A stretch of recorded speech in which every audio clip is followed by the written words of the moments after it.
கொல்லங்கோடு பத்ரகாளியம்மன் கோவிலில் நடந்த தூக்க திருவிழாவில் ஆயிரக்கணக்கான பக்தர்கள் நேர்த்திக்கடன் செலுத்தினர்.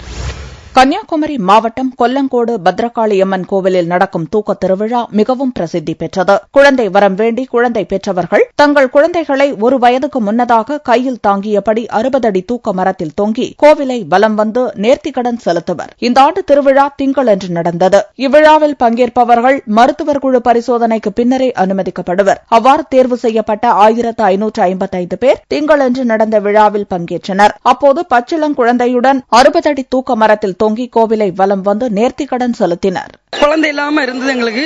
இந்த கோவில்ல நான் அழுது எனக்கு ஒரு குழந்தை கிடைக்கணும், பையனுக்கு நான் எனக்கு நல்ல நம்பிக்கை உண்டு, குழந்தைங்க வந்தால் நல்ல பலன் வரும்.